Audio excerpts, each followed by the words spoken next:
윤석열 대통령의 신복이라는 전 경호처장이죠. 전 경호처장인 김용현 씨가 국방부 장관 후보자 인사청문회로 나왔는데 말을 하는 태도, 그러니까 기분이 태도가 되지 않게 어쩌면 그 저 태도가 지금 현재 윤석열 대통령의 기분일 수도 있겠다는 생각이 좀 들더라고요. 두 장면을 뽑아봤는데요. 한번 보여주실래요, 일단? 풍선에 용산이 뚫리고 무인기에 뚫리고 도감청이 뚫린 게 후보자가 추진했던 용산으로 이전한 뒤죠? 그렇습니다. 그렇게 유능한 경우 관점에서 용산으로 이전한 것 같지 않아요. 저라면 잘랐을 것 같아요. 이렇게 무능한 경우는. 근데 승진했어요. 장관. 대통령이 아니시니까요. 아니, 그 당연하죠. 네, 그러니까 대통령이 안 되시는 겁니다. 대통령은 그 후보자. 네. 제가 당시에 국방부에 근무한 게 아니고 당시에 국방부 대변인으로 근무하신 분이 더 정확하게 아실 거라고 생각합니다. 네, 추가 질문을 부의원님 추가 질문 좀 해주시고요. 임종득 의원님 말 조심하세요. 바랍니다. 자, 저 사람이 국무위원 후보자예요. 지금 신분이 전 경호처장이고 국무위원 후보자인데. 부승찬 의원에게 말 조심하세요. 그 국민이 선출한 이거 선출직 권력이거든요. 근데 말 조심하세요. 그러니까, 저렇게 이야기를 하고 그 다음에 이제 김민석 최고위원한테는 그러니까 너 대통령 안 된 거야라고 이죽거리잖아요. 언제 대통령 나오기나 했나? 아니 그런데 와우.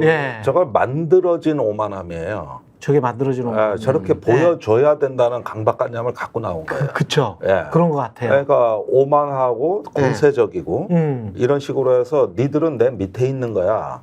이런 서열 따질 때 저런 태도가 나오지 않는단 말이야. 니들이 분명히 행정 권력의 어떤 거 우리가 우세를 잡고 있고 수컷이 흰 자랑하는 건가? 그러다 보니까 저거는 만들어진 거예요. 나 평소에 저 사람 성격이 저렇다고는 믿지 않아요. 왜 그러냐? 그렇습니까? 김용현은 기회주의자이고 출세주의자입니다. 그런데 어느 날 본인한테 과분한지기로 너무 올라가다 보니까 이런 태도가 만들어지기 시작한 거다. 그런데 원래는 정말 팍팍 기는 사람이에요. 읍소자라고. 대통령이 혹시 이진숙도 마찬가지고 야 가서 밟아버려.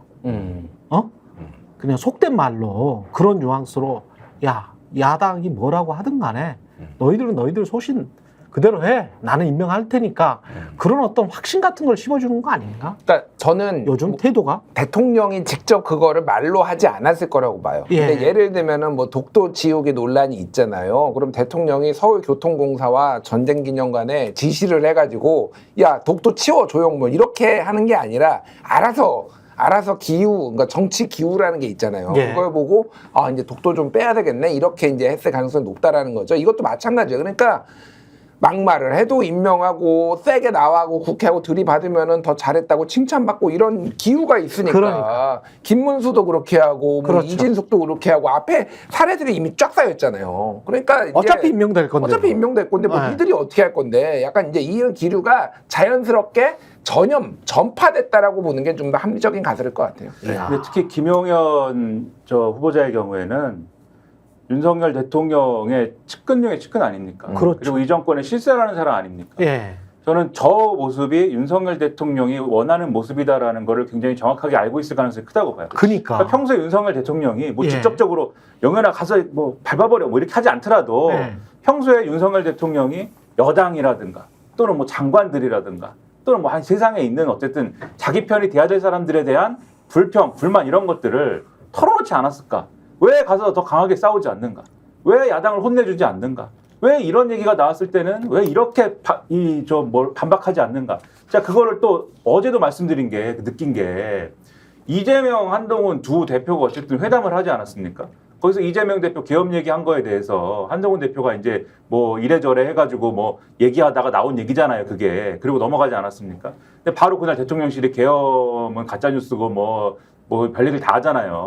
그 바로 다음 날인 어제 한동훈 대표가 아침에 그 얘기를 바로 하지 않습니까? 국회 문란이다. 그러니까 이게 제가 볼 때는 대통령실이 한동훈 대표한테도 주는 메시지 같았다. 이렇게 말씀드린 게 왜 한동훈이는 거기서 보고만 있느냐. 왜 한동훈은 이재명이 계엄령 얘기를 할 때 바로 그거는 가짜뉴스입니다. 이렇게 바로 치고 나오면서 이걸 했어야지. 당신들 회담한다고 왜 그것에 대해서 그러려니 하면서 받아들이느냐. 이런 불만의 시각을 윤석열 대통령이 갖고 있으니까 대변인이든 누구든 나와가지고 그런 얘기를 한 거 아닐까. 이런 의심을 가지고 있었거든요. 근데 이제 김영현 후보자가 저렇게 나오면은 저 같은 사람들이 볼 때는 평소에 대통령이 왜 야당하고 강하게 싸우지 않느냐라는 얘기를 주변에 많이 하는구나 이렇게 생각할 수밖에 없어요. 그러니까 그렇죠. 지금 자기 청문회를 하는데 나와가지고 그러니까 야당 의원들을 저렇게 약 올리고 무시하고 저렇게 업신여기는 모습을 그러니까 보이는 것이지 저렇게 검증 받으러 가서 저렇게 그런 이유가 아니면 저렇게 하기 쉽지 않습니다. 앞으로 있을 전국의 예고편 아닐까요? 그런 것 같아요. 그런데 지금 전국은 탄핵 프레임과 개헌 프레임으로 짜여지고 있어요. 그러니까 이 두 개 프레임의 그 특징은 뭐냐면 상대방에 대한 존재 부정입니다. 그러네요. 그러니까 이제는 존재론적 투쟁의 단계로 가고 있는 거죠. 계엄을 해서 야당을 없애버리겠다. 그런가 하면 탄핵을 해서 대통령을 없애버리겠다. 그렇죠. 그러니까 이게 최근에 문재인 전 대통령에 대한 수사도 그렇고 나오고 있는 걸 보면은 죽여야 내가 산다. 그러니까 상대방에 대한 어떤 거고 뭐 국회 정상화 발언도 그렇고 뭐 이런 것들은 대부분 보면은 이제 기능 자체를 인정하기 어렵다는 뜻 맥락으로 읽혀진단 말이에요.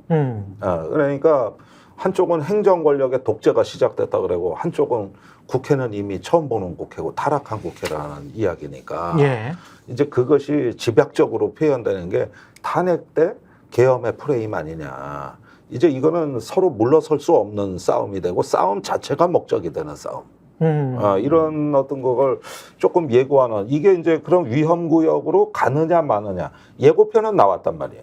근데 실제 실행이 되는가는 이제 조금 두고 봐야 되겠죠. 그런데 그래서 지금 나오는 프레임은 이게 성격이 좀 다릅니다. 옛날에 뭐 간호사법이다, 체해병권이다 이런 거는 정책의 프레임이거든 아무리 그래도. 그렇죠. 정책의 프레임인데 물론 거기에서도 내장된 상대방에 대한 부정과 적대 감정이 있다 하더라도 그건 가치관이 뭐 충돌하는 거니까. 프레임 자체는 정책의 프레임인데 그렇죠. 이건 존재에 대한 프레임이 나오고 있는 거거든요. 그리고 훨씬 더 반응들이 민감하고 신경질적이에요. 그렇죠. 계엄에 관해서도 그렇고. 그리고 지금 국민의힘 생각은 야당이 그 계엄 얘기를 꺼내는 게 탄핵으로 가기 위한 전조라고 봐요. 실제 그렇게 보는 거예요. 그다음에 이제 민주당은 계엄에 관한 이야기 중에 옛날에 우리 박근혜 대통령 때 계엄 문건에서 이미 학습 효과가 있는 건데. 그렇죠. 그러니까 탄핵을 무력화하기 위한 계엄이라고 봐요. 탄핵을 무력화하기 위한 사전에 무력화하기 위한. 그때 근데 가능합니까? 그게 저는 좀 궁금해요. 아니 그러니까 한국 사회에서 지금 실제로 80년에 우리가 겪었던 계엄 상황이라는 건 국회 해산에서 시작된 거, 국회 무력화에서. 근데 지금 이게 민주주의가 붕괴되는 경로를 좀 우리가 살펴봐야 되는데 요즘 의원 내각제 국가가 독재로 많이 회귀했습니다. 전부 지금 유럽 지금 다 난리잖아요. 대표적으로 헝가리의 빅토르 오르반, 이스라엘의 네타냐후, 그다음에 인도의 모리. 독일, 프랑스도 지금 극우파가 다 지금 집권하고 그래도 거기는 그래도 민주적 규칙은 무너지지 않았다고 보는데 지금 얘기한 이제 민주국가 목록에서 빠진 국가들 이런 경우 보면 주요 타겟이 사법부입니다. 다 사법부 무력화예요. 그러니까 내각제 국회에서 독재로 가는 길은 사법부 무력화라고. 근데 대통령제 국가에서 민주주의가 무너지는 국가들이 있습니다. 대표적으로 미국이에요. 그런데 이런 경우는 입법부 무력화야 대부분. 그러니까 무언가 하면은 상권 분립이라 그러지만 힘이 3자가 균등하지가 않아요. 그렇죠. 균등하지가 않은데 그 내각제 국가는 입법 권력이 제일 세거든요. 그렇죠. 그런데 여기에서는 행정 권력은 문제가 안 되는 거지. 입법부가 장악했으니까. 그렇죠. 그러니까 사법부 무력화지. 아, 그렇잖아요. 그러네요. 예. 예. 그래서 저기 이스라엘에는 법원 무력화고 맞습니다. 빅토르 오르반 같은 경우는 법원을 거치지 않고 국민을 구금하거나 검열할 수 있는 거예요. 이게 사법 무력화고. 근데 지금 저기 윤석열 대통령 사법부에 대해서 뭐라고 말한 적이 거의 없어요. 본인이 장악하고 있으니까. 예, 이런 경우에는 입법부가 무력화돼야 되는 거지. 그러면은 지금 우리가 이렇게 뭐 저기 뭐 여러 행태적인 거 이렇게 기분 뭐 심지어 우울증까지 나왔어 오늘. 예. 이런 식으로 해가지고 이런 비판에 매몰이 되지만 사실은 구조적인 충돌이 대부분 그 민주주의 규칙이 무너지고 상권 분립의 견제와 균형이 무력화될 때 원래 이 순서라고. 그러네요. 그러니까 그 단계에서 나타나는 현상이란 말이에요. 그래서 이게. 국민의힘 의원들도 좀 그러면은 예. 지금 이 행정 권력이 하나의 어떤 그 지금 독주하고 폭주할 때 있어가지고는 어쨌든지 간에 걸림돌이 되는 입법부의 기능을 상당 부분 무력화하거나 형해화하거나 뭔가 이런 조치들이 다양하게 나타나는 거죠.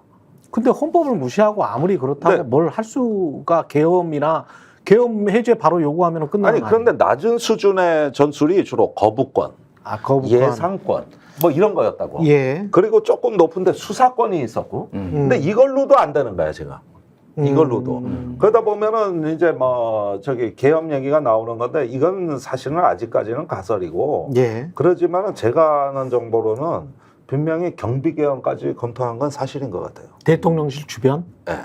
그 당사자가 김용현 경호처장입니다. 그러니까 정권 초기부터 그런 이야기는 나오지 않았어요. 아니 이게 최근 얘기예요. 최근 이야기. 총선 직전이에요. 그러니까 요거 조금 이제 쟁점들이 몇 개가 있는데 특히 이제 김용현 이제 국방부 장관 후보자 전 경호처장 같은 경우에는 다른 사람하고는 좀 다른 것 같아요. 그러니까 이 사람은 정확하게 정치적 운명 공동체라고 보는 게 맞을 것 같습니다. 왜냐하면은 그렇죠. 예. 청와대에서 용산 이전하면서 여러 가지 의혹들이 있었잖아요. 뭐 천공이 왔네 안 했네부터 이제 무슨 공사 특혜가 있었네 막 이런 것들을 다 알고 있고 관장한 그렇죠. 사람이잖아요. 또 예. 하나는 최상병 사건 외화부에 굉장히 깊숙하게 지금 개입돼 있잖아요. 이종석 그렇죠. 장관하고 계속 통화한 사람이 지금 이 사람이 김용현이잖아요. 그러니까 여기는 그러니까 원래 용산의 분위기도 밀리면 끝장이다, 밀리면 끝이다라는 게 있었지만은 더 이상 말씀하셨다시피 이제 격화되면서 이 태도 자체가 완전히 이제 전쟁 수준으로 지금 가는 요 이제 기류가 하나가 있는 거고. 계엄 얘기는 사실은 그러니까 이재명 대표가 다른 그 앞단의 김병주 의원이나 김민석 최고가 얘기한 거하고 별도로 이재명 대표가 말한 맥락이 있어요. 뭐냐면 한동훈 대표가 이제 얘기를 했던 게 뭐 이제 금투세도 있고 여러 개가 있지만은 하나가 이제 면책특권 얘기를 했거든요. 예. 면책특권을 포기해라 너희 이거를 들고 나왔잖아요. 한동훈이 그때 예. 이제 이재명 대표가 여러 가지 이제 키워드로 메모 중심으로 해서 사실은 이거를 말할지 말지는 본인의 선택이었는데 면책특권 없어지면은 계엄 이렇게 발령 났을 때 지금 2017년에 그 기무사 문건 보면은 국회의원들 체포하겠다라고 지금 나와 있었잖아. 면책특권이 없어지면은 그런 문제가 생겨라고 그렇죠. 그 얘기를 하면서 계엄 얘기를 꺼낸 거고 예. 그러면서 반대로 대통령의 형사소추권도 이렇게 무제한적으로 되는 게 문제가 있느냐 이게 대응 성격으로 사실은 이게 나온 거예요. 근데 그렇지. 이재명 대표의 무게감이 있기 때문에 예. 여기 이게 이제 확전이 된 거 뭐 이렇게 보면 될 것 같고 김민석 의원이나 이제 김병주 의원이 보시는 거는 약간 지금의 그 인사 문제가 너무 심각하다. 충암고 이제 충암파 충암고 하나회 이게 예. 지금 너무 심각하고 최근에 박선원 의원이 저는 질의한 게 굉장히 눈에 띄더라고요. 저게. 박선원 국정원 1차장이었나요? 국정원 차장이었지. 국정원 차장이었는데 정보가 장난이 아니잖아요. 이분이. 그렇죠, 그렇죠. 어저께 물어본 게 뭐냐면은 예.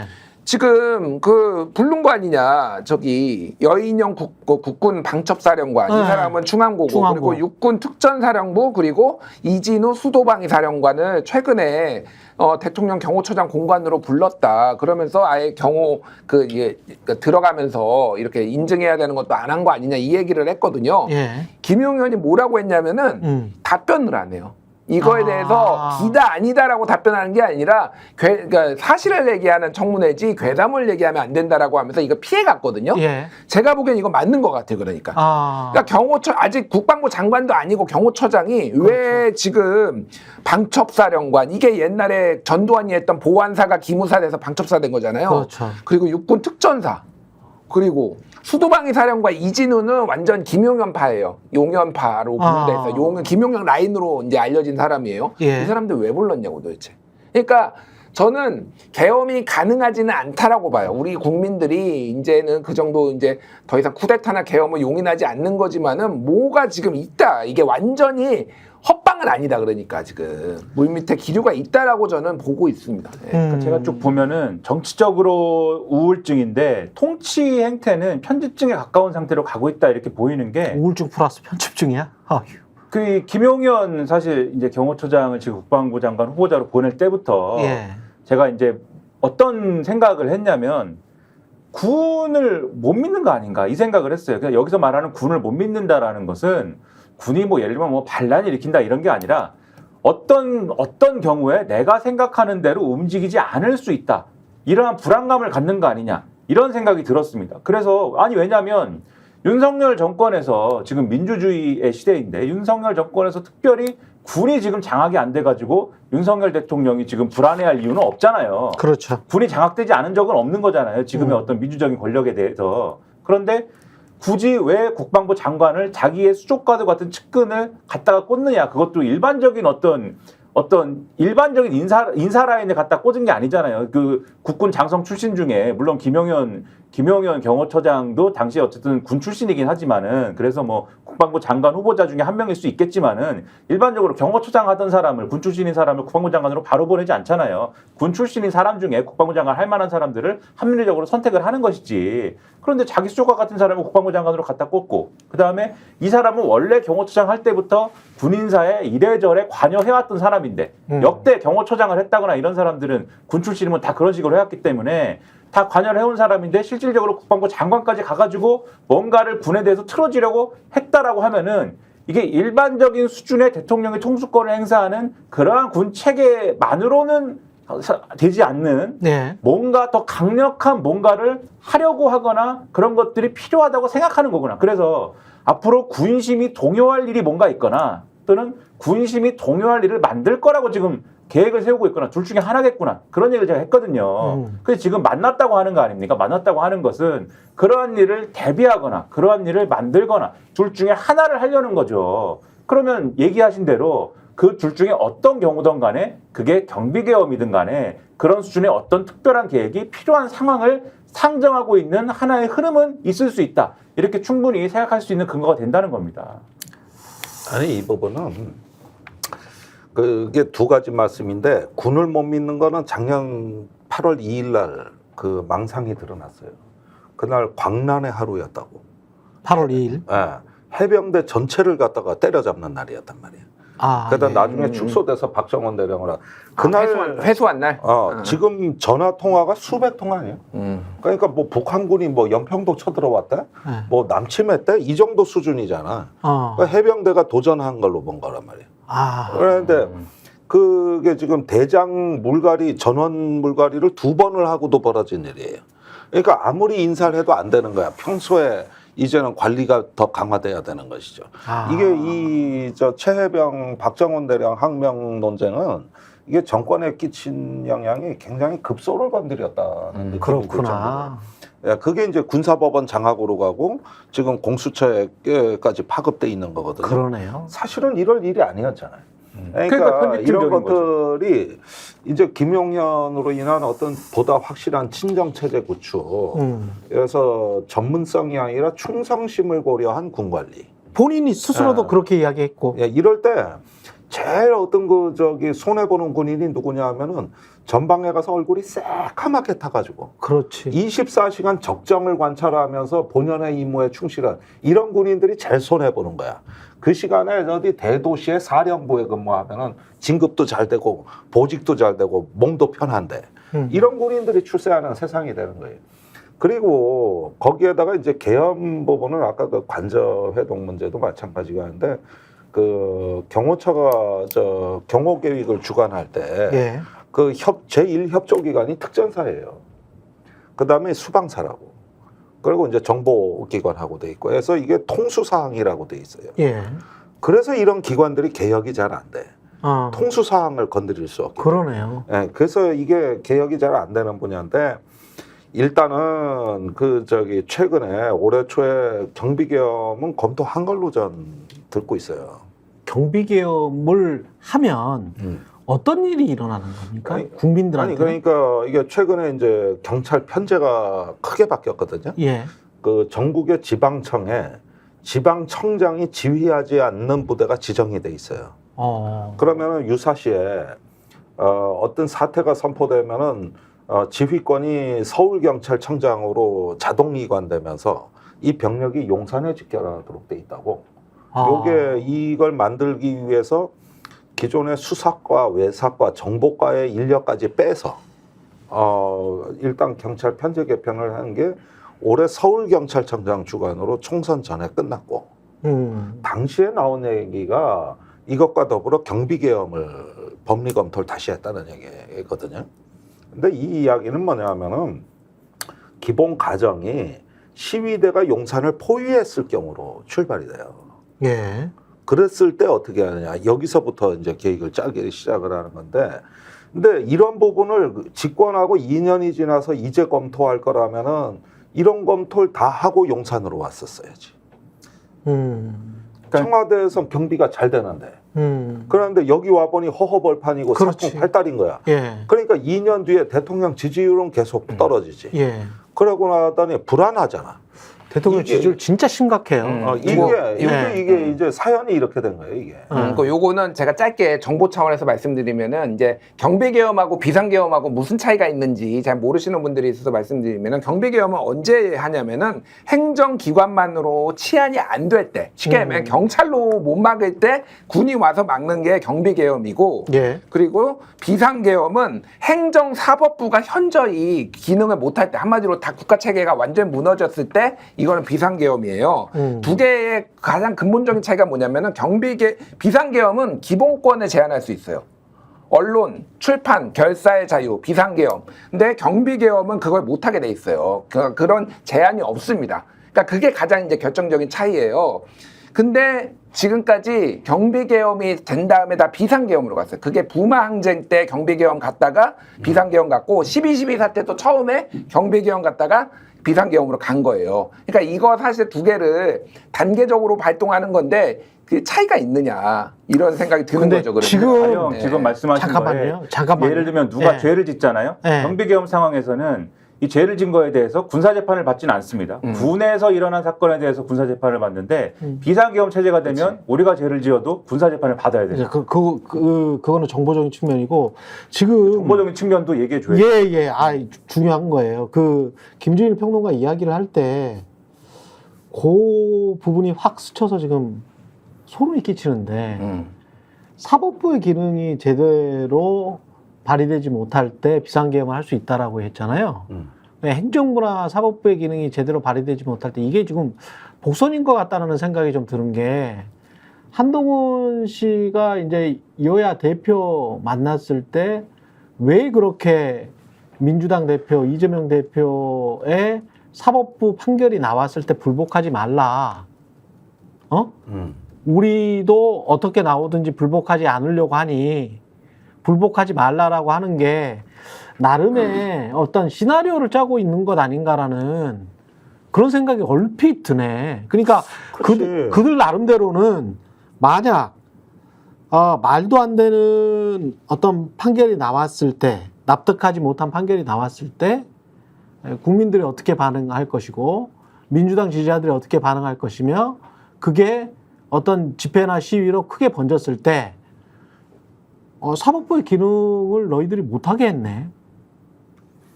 계엄의 구실이 되네. 정확하게 경비계엄이라고 할 때는 지금 말씀하신 대로 치안 유지가 불가능할 때 경찰로 치안 유지가 불가능할 때 군이 대신해서 한다는 개념이고 비상계엄을 선포할 때 그 어떤 법리적인 명분은 적이 침입해 오는 것에 대한 어떤 그 정도의 어떤 위협을 느낄 때 하는 거거든요. 근데 여기서 그래서 민주당이 같이 얘기하는 게 대통령이 반국가 세력을 얘기를 했잖아요. 그러니까. 반국가 세력을 얘기할 때에는 적의 침입을 연상하게 하는 어떤 맥락이 있는 거잖아요. 그래서 이런 거를 빌미로 지금 말씀하신 시위라든가 그것이 대통령 탄핵을 요구하는 거든지 뭘 요구하는 거든지 간에 그런 시위나 이런 것들을 반국가 세력이라고 규정을 해가지고 그거를 계엄 선포의 어떤 정당성을 확보하는 근거로 삼는 거 아니냐. 그게 말씀하신 이제 뭐 이재명 대표의 판결일 수도 있고 여러 가지 가능성이 있을 텐데 그런 주장을 지금 하고 있는 거죠. 아니 근데 충분히 그렇게 의심이 될 수도 있는 게 오늘 저 정성호 의원이 오늘이었죠. CBS에서 이야기한 게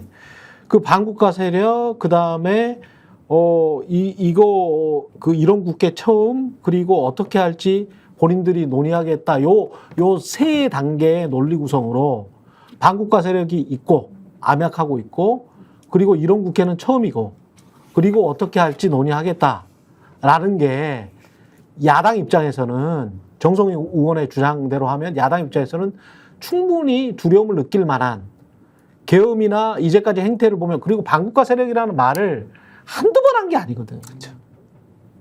한두 번 한 게 아니고 이제야 반국가 세력이 북한 간첩, 스파이 뭐 이런 식으로 좀 구체적으로 이야기를 했지 그 전에는 사실은 야당과 시민사회를 지칭하는 걸로 들렸어요. 상당히 많이. 그래서 이 사람들이 생각하는 게 혹시 전두환식의 어떤 시나리오 짜는 거 아닌가. 그래서 아까 경비계엄과 비상계엄의 차이를 말씀드리지 않았습니까? 경비계엄을 준비하고 선포하지만 왜 비상계엄으로 항상 넘어갔느냐면 과거에 경비계엄으로 만족을 못해서 그래요. 그러니까 그 당시에 경비계엄을 선포했을 때 아까 말씀드렸죠. 재판을 해도 사실은 민간의 잘못에 대해서는 일반적인 사법부가 그냥 하는 체계예요. 경비계엄은. 그렇지. 근데 지금 말씀하신 그러한 정치적인 음모가 있다고 하면은 그렇게 하면 안 되는 거거든요. 군사재판을 걸어야 되는 거거든요. 군이 다 그런 것들을 기본권을 제한하고 이런 것들을 할 수 있어야 되는 거거든요. 그래야 빨리빨리 뭐가 되지. 그렇죠. 그 사람들 입장에서. 그러니까 이제 비상계엄을 넘어가고 했던 건데 저는 이제 이게 실제로 이제 될 거냐의 문제와 그러한 계획을 대통령이 생각하고 하는 것과는 좀 별개의 문제에서 이걸 접근해야 될 필요가 있다고 보는 게 제가 아까 대전제를 말씀드리지 않았습니까? 편집증적인 통치가 지금 전제되어 있는 것 같다고 말씀드린 게 그래서예요. 아까 제가 군심이 동요할 만한 일이 있을 것이다 또는 군심이 동요할 만한 일을 만들려고 하는 것 같다. 두 개를 말씀드리지 않았습니까? 그 가령 김종대 의원이 말씀하신 문제를 대입을 해보면은 군심이 동요할 만한 일이라는 건 가령 최상병 사건 같은 거죠. 최상병 사건 같은 게 있고 그거를 최상병 사건 같은 게 벌어져서 이 정권이 이해할 수 없는 논리로 그 내부의 절차적으로 하는 일을 찍어 누르려고 했고 찍어 누르려고 한 거에 따라서 군심이 동요했고 군심이 동요하는 상황에서 야당이 이것을 문제 제기하고 그러한 것들이 어떤 시위나 이런 것들로 번지고 이런 일들이 일어나지 않습니까? 그리고 그것을 이제 탄핵이나 이런 것들이 필요하다라는 논리까지 가는 상황인 거잖아요. 그러면은 이런 것들이 군심을 동요하게 만드는 일인 것이고 앞으로 군심을 동요하게 만들 만한 일을 만든다라는 차원이라는 거는 그거는 지금 쭉 얘기한 것처럼 계엄을 선포한다든가 또는 그게 경비계엄이라든지 이런 차원이라고 해도 어쨌든 군을 동원해야 되는 일이 되는 거지 않습니까? 근데 오늘도 민주당의 정성호 의원이나 이런 분들이 쭉 뭐 말씀하시는 것처럼 사실 민주화가 많이 돼가지고 그리고 대통령실도 사실은 그 얘기를 했어요. 군이 예를 들면은 군이 민주화가 됐기 때문에 부당한 이유로 이 정권이 계엄을 선포했을 때 그것을 따를 수가 있겠느냐 군이. 그러니까 역으로 생각하면 따르지 않는다라는 인식을 갖고 있을 때 그러면 인사를 어떻게 하겠느냐 이 정권은. 편집증적인 어떤 인식을 갖고 있는 대통령이라 하면은 인사를 어떻게 하게 되겠느냐. 이 의심을 안 할 수가 없는 거다 야당 입장에서는 지금. 그리고 딱 인사를 한 거 봤는데 계엄을 결정하거나 검토하는 라인을 다 소위 말하는 용연파로 다 채워놨다라고 하면은 충암고. 그렇죠. 이 충암파라고 했더니 충암고 출신은 4명밖에 안 돼요. 그래가지고 이름을 용연파로 바꾸기로 했어요. 이제 용연파로 다 채워놔가지고 이것이 의심스럽다. 심지어 어디서 회동도 했다 하더라. 요 얘기를 볼 때 그러면 그런 편집증적인 통치가 지금 앞서 말씀드린 군에 어떤 적용돼가지고 문제를 키우고 있는 거 아니냐. 얘기가 이제 이렇게 되고 있는 거다. 어떻게 보세요? 공격적으로, 그러니까 계엄이라는 거는 이제 뭐 생각하기도 끔찍하지만 굉장히 이제 공격적으로 시민사회를 탄압해버리는 거잖아요. 근데 이제 또 다른 차원은 본인과 본인의 가족인 김건희 씨의 사법 리스크를 방어해야 되는 측면이 있거든요. 근데 요 지금 하는 일을 보면 두 가지, 그러니까 한쪽으로는 으름장 또는 공갈, 협박, 뭐 두려움 야기, 그래 두려움 조금이라도 일만의 두려움이 있으면 사람들이 약간 멈칫거리는 효과는 있거든요. 위축되는 효과는 분명히 있어요. 아 진짜 미친 사람일 수도 있다라는 그 위축 효과는 분명히 있다고. 요런 어떤 그 허풍, 예? 과장 요런 게 한쪽으로 있고, 근데 그거를 그냥 여론에서 그냥 쑥 지나가게 놔두고 잠재우지 않고 이런 어떤 공격적인 자세 하나 있고, 안으로는 방어적으로 챙겨먹는 것 같은 행동, 이런 게 이제 지금 해병대가 윤석열 대통령의 통신기록 조회 요청을 기각해달라라는 의견서를 지금 그럼 해병대가 낼 게 아니죠. 그러니까 이런 의견서를 제출을 했더라고. 근데 이런 거는 이 보면은 깨알처럼 안에서는 또 방어적으로 뭔가를 하면서 본인과 본인의 철을 지키기 위해서 굉장히 지금 뭐 꼼꼼하게 노력을 하고 있는 거 아닌가, 이런 측면. 그럼 그걸 보면은 또 이제 그 뭐라 그래야 되나, 그럼 좀 쪼잔하다고 해야 되나, 좀 쫄병 같은 그런 스타일, 약간 좀 쫄아 있는 스타일, 그런 것이 또 보이는 거거든요.